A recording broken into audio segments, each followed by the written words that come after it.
வணக்கம். இந்த வீடியோல ஓணத்துடைய ஒரு முக்கியமான கொண்டாட்டத்தை பத்தி பார்க்க போறோம்.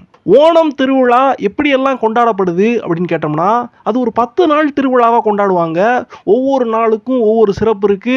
வீட்டு முன்னால பூக்கோலம் போடுவாங்க. பெரிய விருந்து, தடபுடலான விருந்து தயார் பண்ணுவாங்க. அதுல நிறைய காய்கறிகள், நிறைய கூட்டு வகைகள், நிறைய இனிப்புகள் இருக்கும். இப்படின்னு காலங்காலமாகவே ஓணம்னா இப்படியெல்லாம் கொண்டாடப்படும். அதுக்கப்புறமா கோயிலுக்கு எல்லாரும் போயிட்டு வருவாங்க. அப்படிங்கிற விஷயம் மட்டும் தமிழ்நாட்டில் இருக்கக்கூடிய நம்மள நிறைய பேருக்கு தெரியும். ஆனா உண்மையாகவே கேரளத்துல தோணிகள், படகுகளுக்கும் உண்டான அந்த தொடர்பை பத்தி நம்ம நிறைய பேர் மறந்துருவோம். நம்ம சின்ன வயசுல இருந்தே கேரளத்துல நிறைய படகு போட்டிகள் நடக்கக்கூடிய அந்த விஷயத்தை நம்ம பார்த்திருப்போம். ரொம்ப ஸ்பீடா படகு ஓட்டுவாங்க. பெரிய பெரிய நீளமான படகுகள் எல்லாம் போட்டி போட்டுக்கிட்டு ஒன்று முந்திக்கிட்டு எப்படியெல்லாம் அவங்க ரேஸ் போகிறாங்க அப்படிலாம் நம்ம பார்த்துருப்போம். இந்த ரேஸ் எல்லாம் திருவோணத்தை ஒட்டி எப்படி நம்ம பொங்கல் திருவிழா அப்படின்னு வந்துட்டா நம்முடைய ஊர்களில் எல்லாம் எப்படி ஜல்லிக்கட்டு நடத்துகிறாங்களோ அது மாதிரியான ஒரு விளையாட்டு தான் இந்த படகு போட்டிகள் அப்படின்னு நம்ம நினச்சிக்கிட்டு இருந்தோம்னா அதுதான் தப்பு. திருவோண கொண்டாட்டத்துக்கும் கோயில்களுக்கும் இந்த படகுகளுக்கும் ஒரு மிகப்பெரிய தொடர்பு இருக்கு.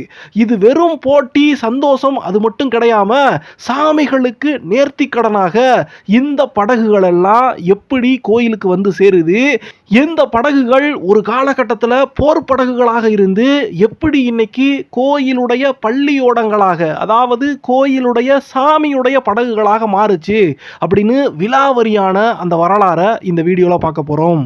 ஓணம் பண்டிகை கேரளம் முழுக்க வெவ்வேறு இடங்கள்ல கொண்டாடப்பட்டாலும், நிறைய கோயில்கள்ல சிறப்பான பூஜைகள் நடந்தாலும், கேரளத்துக்கே பெருமை சேர்க்கக்கூடிய மிகப்பெரிய ஓணம் கொண்டாட்டமானது ஆரன்முளா பார்த்தசாரதி கோயில்ல தான் நடக்கும். இந்த ஆரன்முளா கோயில் எங்க இருக்குதுன்னு சொல்லி கேட்டோம்னா, பட்டணம் திட்டாங்கிற மாவட்டத்தில் நம்முடைய சபரிமலை ஐயப்பன் கோயிலிருந்து ஒரு 77 கிலோமீட்டர் தள்ளி இந்த ஆரன்முளா பார்த்தசாரதி கோயில் இருக்கு. சபரிமலை ஐயப்பன் கோயிலுக்கும் இந்த பார்த்தசாரதி கோயிலுக்குமே ஒரு மிகப்பெரிய தொடர்பு இருக்கு. அது என்னன்னு கேட்டா, சபரிமலை முன்னால நம்ம பம்பை ஆத்துல குளிச்சுட்டு மலை மேல ஏற ஆரம்பிப்போம் பாத்தீங்களா, அந்த பம்பை ஆறு இப்ப ஆரன்முளான்னு சொல்லி 77 கிலோமீட்டர் தள்ளி இருக்கக்கூடிய ஒரு இடத்த சொல்றோம் பாத்தீங்களா, அந்த இடத்துக்கு முன்னாலையும் அந்த பார்த்தசாரதி கோயில் முன்னாலையும் பாயுது. அப்படின்னா பம்பை ஆறு எவ்வளவு பெரிய ஆறுன்னு பாத்துக்கோங்க. அது மட்டும் இல்லாம சபரிமலை ஐயப்பன் கோயில்ல தங்க அங்கின்னு சொல்லிட்டு ஐயப்பனுக்கு ஒண்ணு போடுவாங்க. அதாவது மண்டல பூஜையுடைய நிறைவு சமயத்துல தங்க அங்கி சாத்தி ஐயப்ப சாமி காட்சி கொடுப்பாரு.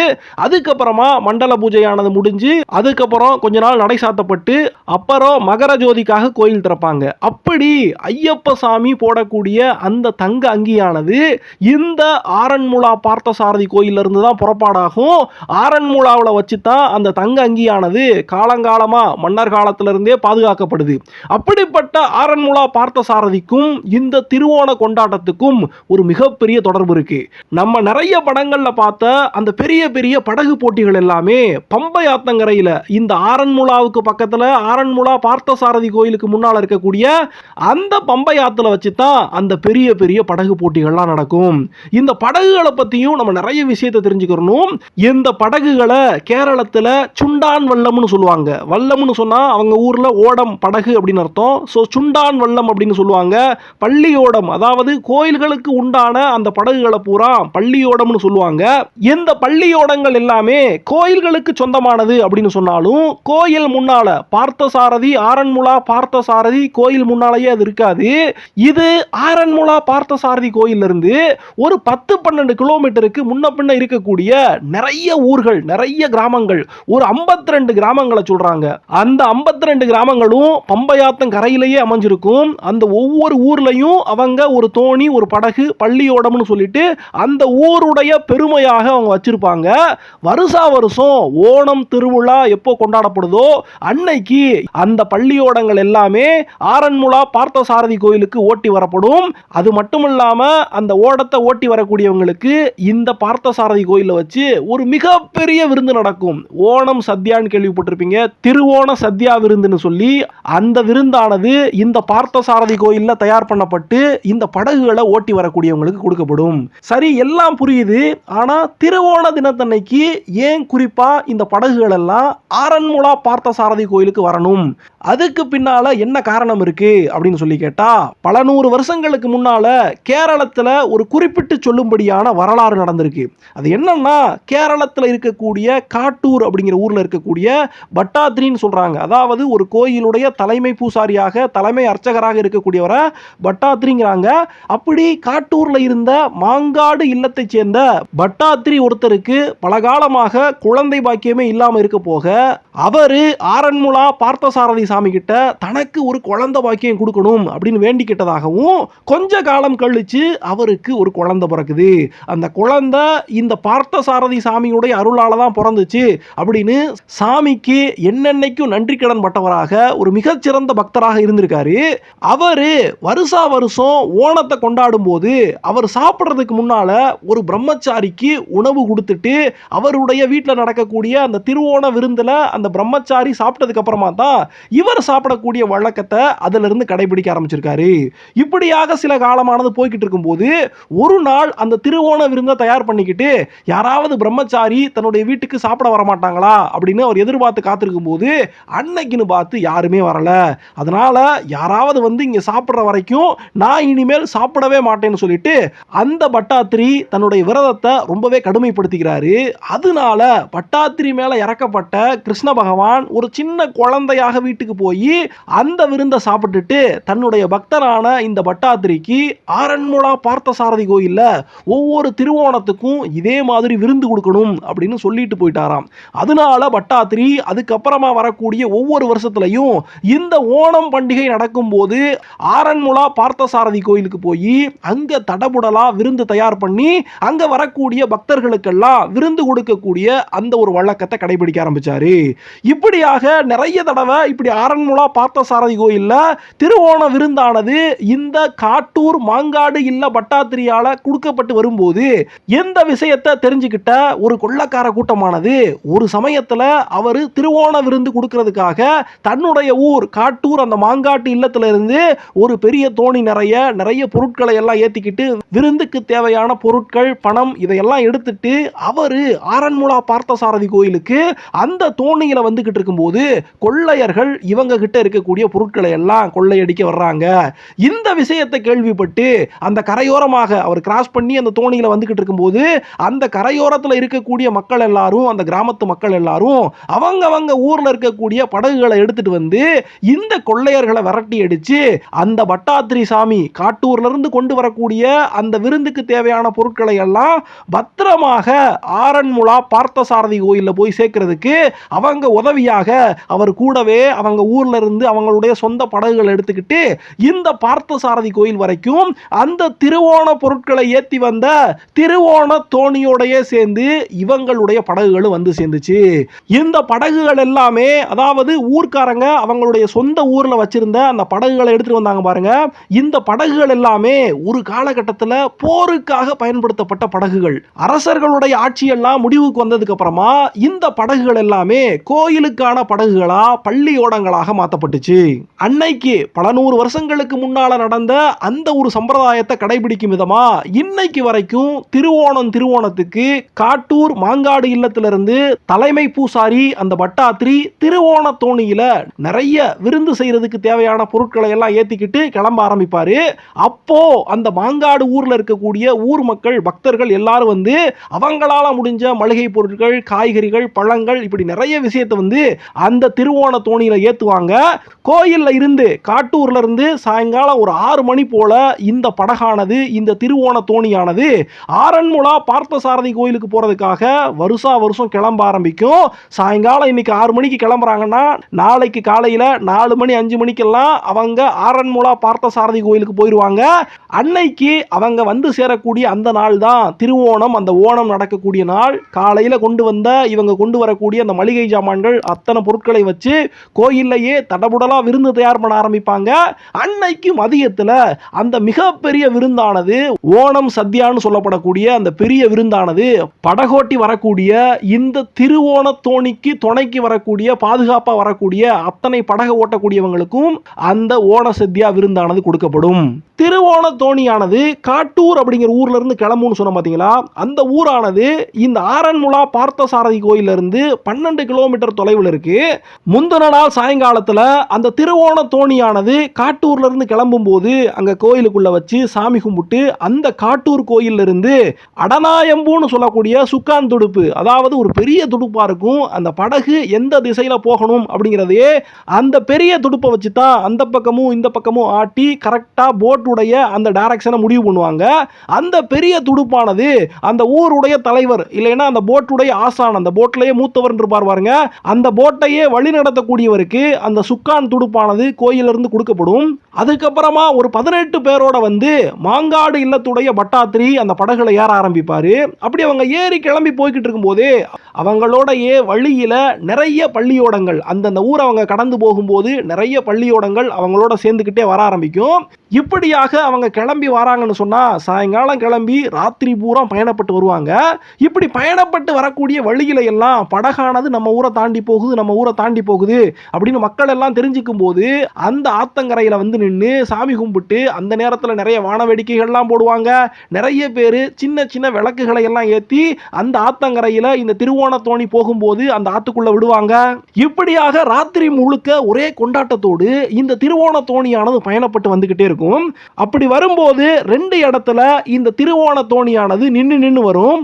ஐயரூர் மடம்னு சொல்லப்படக்கூடிய இடத்துல இந்த திருவோண தோணி ஃபர்ஸ்ட் ஆல்ட் ஆகும். அதுக்கப்புறமா கொஞ்ச நேரம் கழிச்சு நடுராத்திரிக்கு மேல அந்த போட்டானது கிளம்பும். அப்படி கிளம்பி மேலுக்கரா அப்படின்னு சொல்லப்படக்கூடிய இன்னொரு இடத்துல நிற்கும். அதுக்கப்புறமா நேரா ஆரன்முளா பார்த்தசாரதி கோயிலுக்கு தான் வரும்.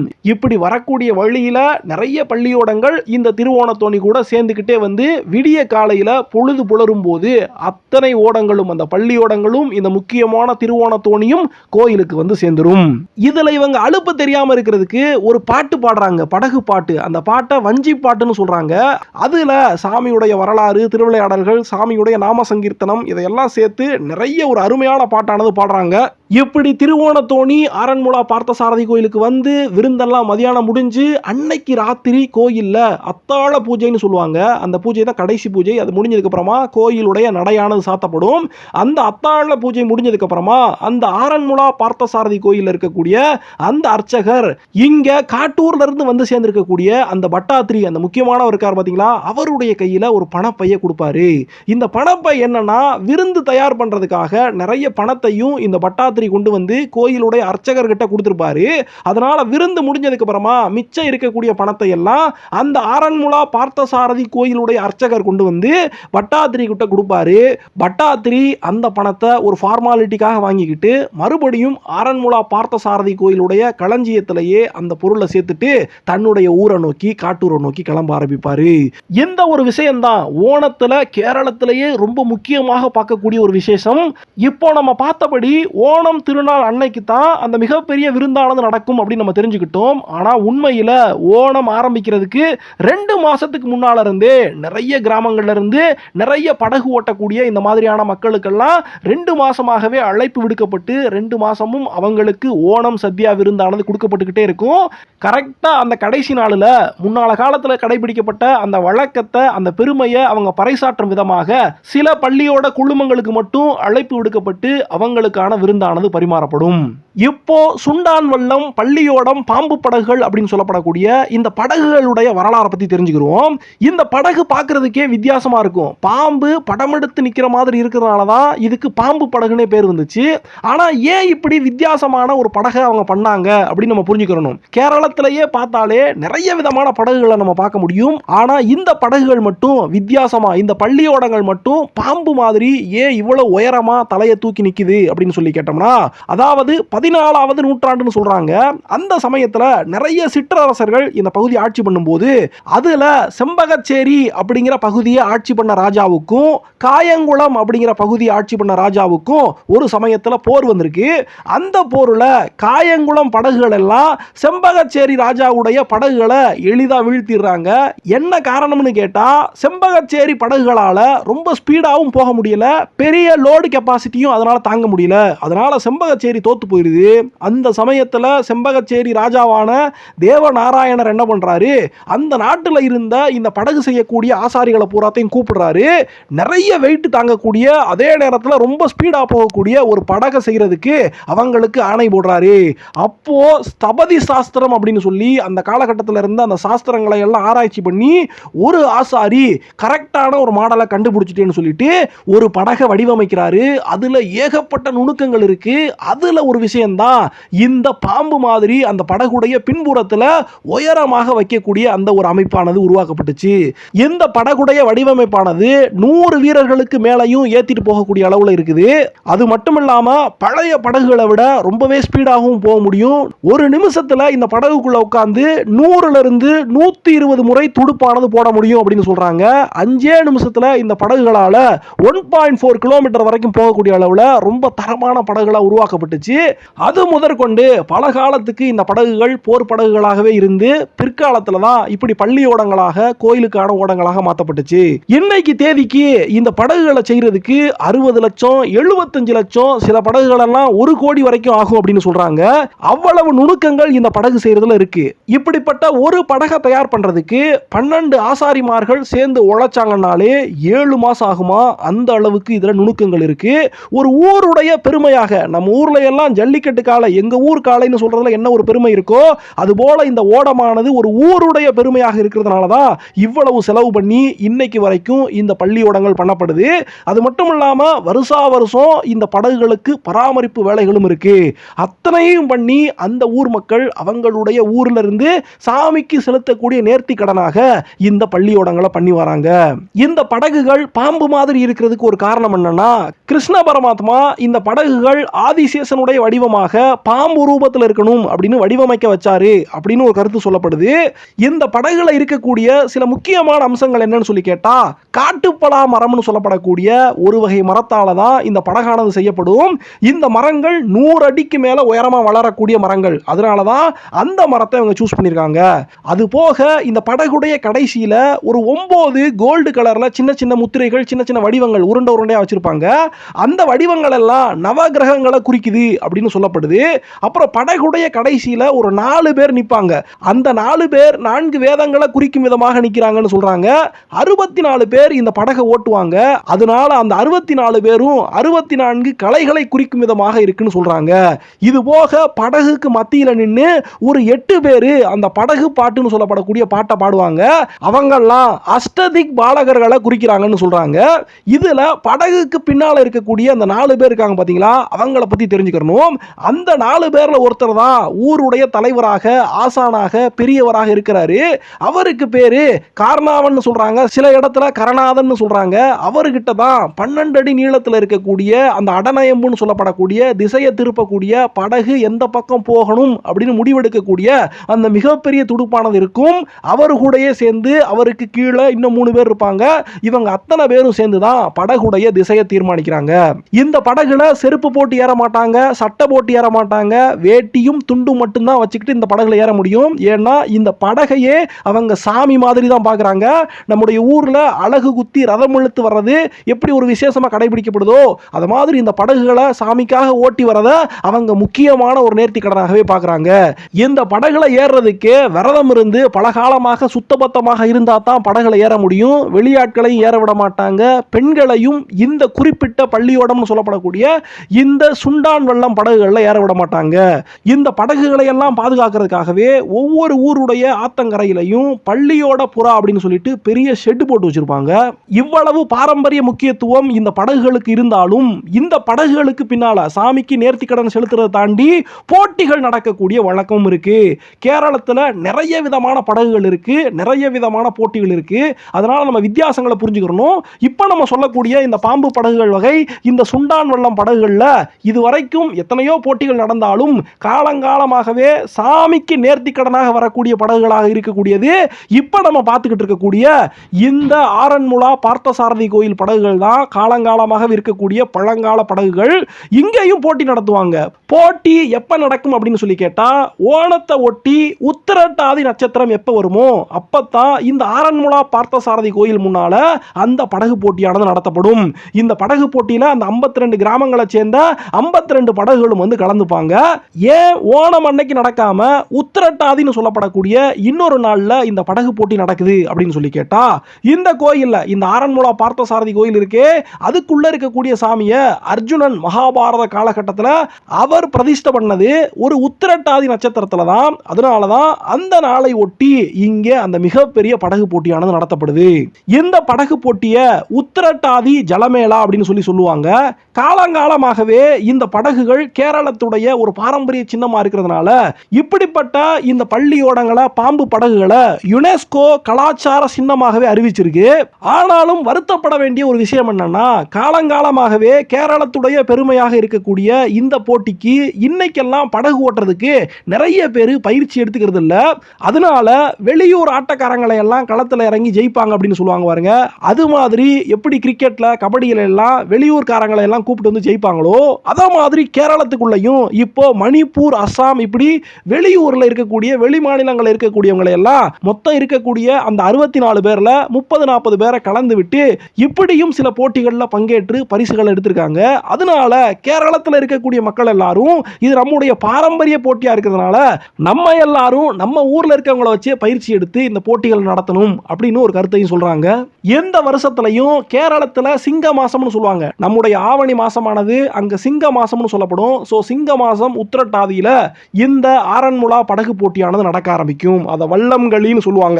70 வகை படையல்களோடு அந்த விருந்தானது ஓண சத்யாவானது 7 வகை ஊறுகாய்கள், 4 சிப்ஸ், 10 ஸ்நாக்ஸ், அதுல 3-4 வெரைட்டிகள், வாழைப்பழங்கள், 5 வகை பாயாசங்கள், இப்படி பெரிய விருந்தானது ஓணத்தன்னைக்கு இந்த கோயிலில் நடக்க போகுது. அடப்பிரதம், அரவண பாயாசம், அவுளு, அவியலு, நேந்திரம் சிப்ஸ், மிளகாய் சட்னி, சுக்கு வெள்ளம், தயிர், எள்ளுருண்டை, வறுத்த வாழை, நெய், இஞ்சிக்கறி, பம்பாவுடைய புனித நீர், பல வகையான பாயாசங்கள், கற்கண்டு, கிச்சடி, மாங்கரி, முந்திரி பச்சடி, ஓலன், பால் பாயாசம், மோரு, புளிச்செரி, ரசம், சீரா, சாம்பார், தகரதோரன், உண்ணியப்பம் இப்படின்னு சொல்லிக்கிட்டே போகலாம். அத்தம்பெரிய விருந்தானது திருவோணத்தோணியிலிருந்து கொண்டு வரக்கூடிய அத்தனை அந்த பொருட்களையும் வச்சு 15/9/2024 அன்னைக்கு நடக்க போகுது.